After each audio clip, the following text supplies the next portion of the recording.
Assalamualaikum warahmatullahi wabarakatuh.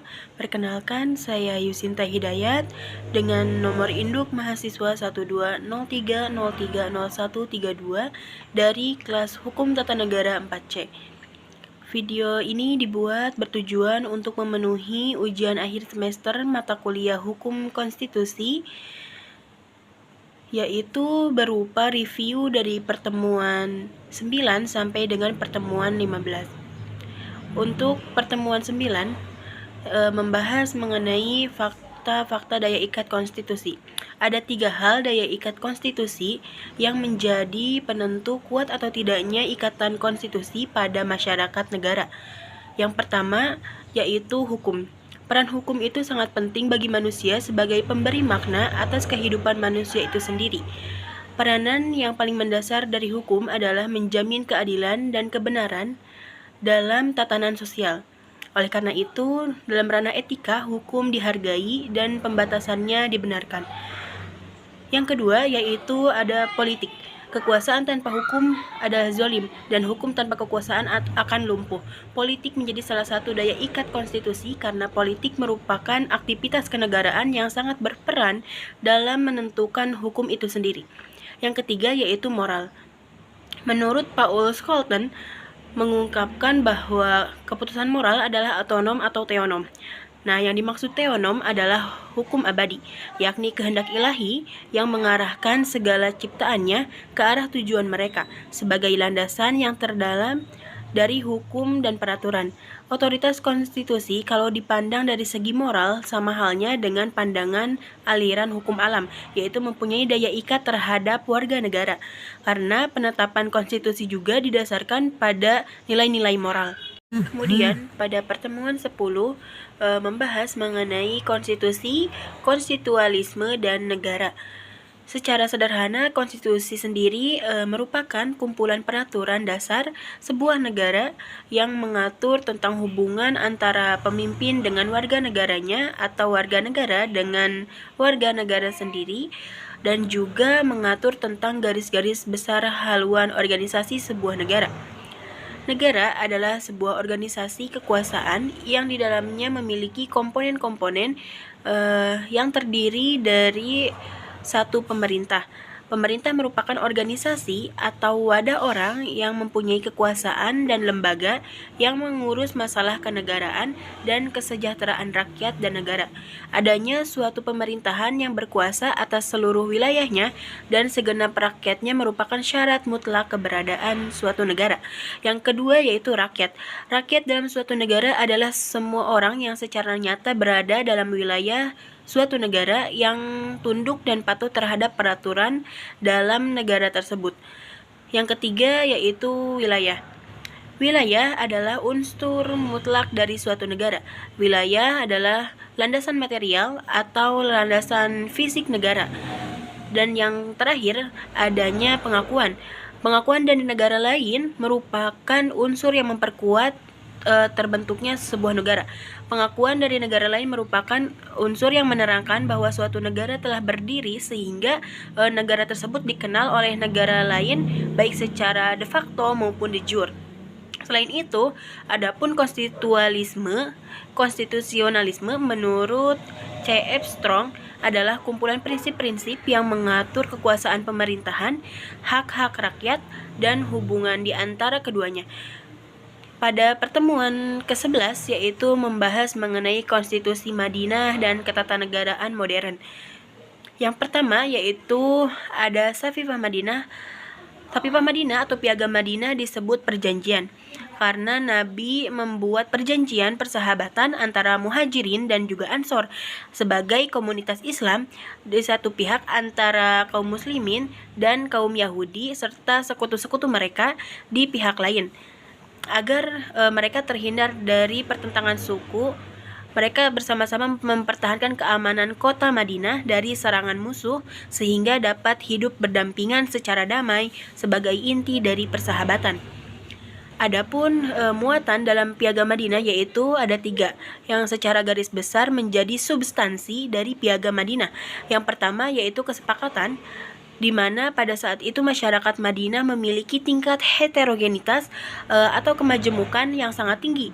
Di antara masyarakatnya tidak hanya mengenai ras saja, tetapi juga termasuk agama yang berbeda pada masa itu. Dengan demikian, untuk menjalin keseragaman dan kehidupan dan juga pengaturan yang dibutuhkan pada masa itu, maka dijadikanlah sebuah kesepakatan yang di dalamnya mengatur tentang hak dan kewajiban masing-masing. Yang kedua yaitu persamaan. Membahas persamaan antara hak dan kewajiban masyarakat Madinah, baik itu muslim maupun non-muslim maupun yang lainnya. Yang ketiga yaitu adanya keadilan, berisi tentang perlakuan dalam memperoleh keadilan dari negara dan pemerintahan. Lalu apakah Piagam Madinah sama dengan konstitusi? Terdapat dua golongan, yaitu mereka yang menerima yang mengatakan bahwa konstitusi Madinah telah memenuhi unsur sebagai aturan dasar atau konstitusi. Kemudian mereka yang menolak, mengatakan bahwa Piagam Madinah tidak mengatur pembagian kekuasaan, sehingga dapat diambil hipotesis bahwasanya orang-orang yang menolak Piagam Madinah sebagai konstitusi adalah mereka yang berasal dari sarjana barat yang alergi terhadap penetapan Piagam Madinah sebagai konstitusi tertua di dunia, dan juga mereka tidak menginginkan kemajuan terhadap munculnya peradaban Islam. Selanjutnya, pada pertemuan 12 yaitu membahas mengenai Konstitusi Indonesia. Konstitusi Negara Indonesia adalah Undang-Undang Dasar 1945 yang pertama kali disahkan oleh PPKI pada tanggal 18 Agustus 1945.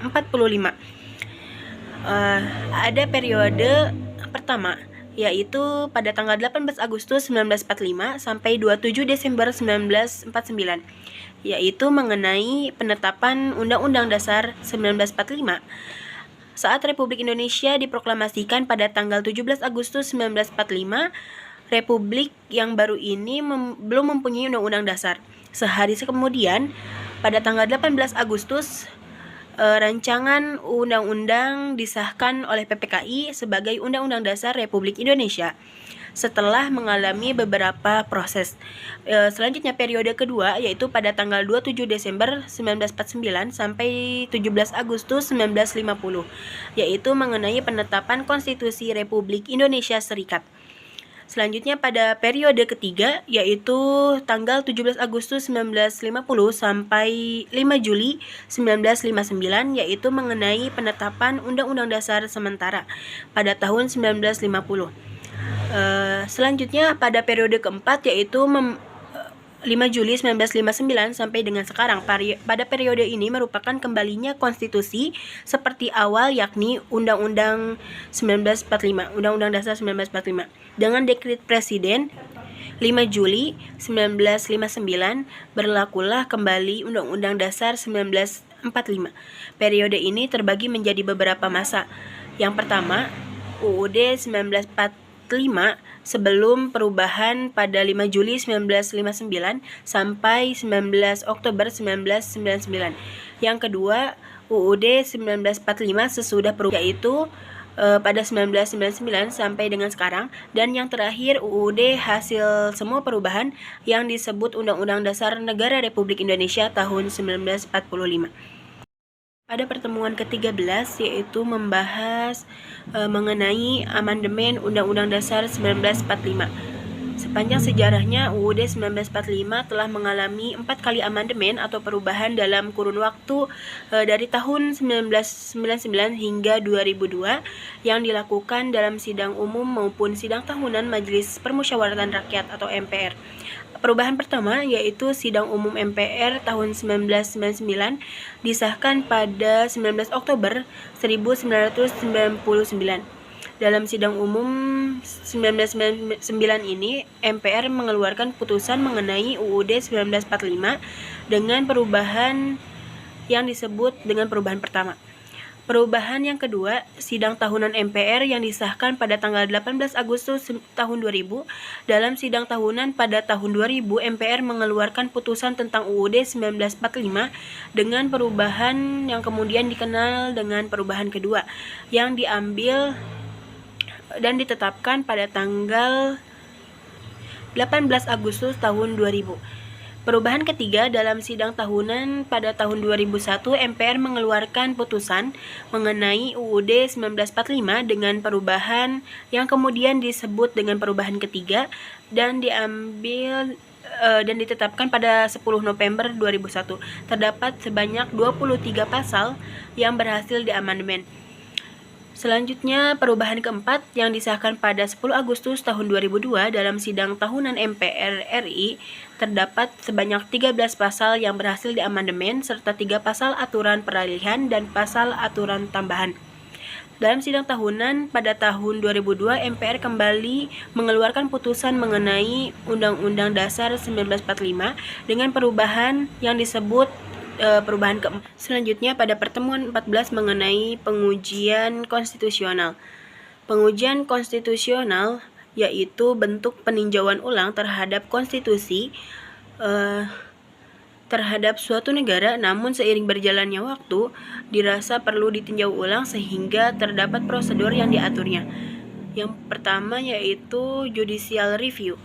Judicial review di bidang konstitusi adalah peninjauan kembali dan atau pengujian oleh suatu badan kekuasaan negara untuk dapat membatalkan putusan badan pembuat undang-undang atau legislasi dan atau badan pemerintah atau eksekutif.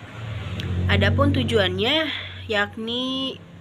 yaitu menjamin berfungsinya sistem demokrasi dalam hubungan perimbangan peran atau interplay antar cabang legislatif, eksekutif, dan lembaga peradilan. Selanjutnya pada pertemuan ke-15 yaitu membahas mengenai hak asasi manusia. Secara etimologi, dalam bahasa Inggris hak asasi manusia disebut human rights.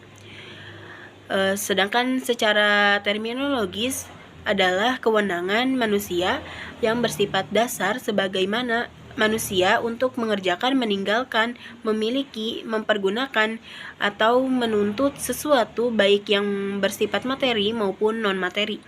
Menurut John Locke, hak asasi manusia adalah hak-hak yang secara langsung diberikan Tuhan Yang Maha Esa pada tiap manusia sebagai hak yang kodrati.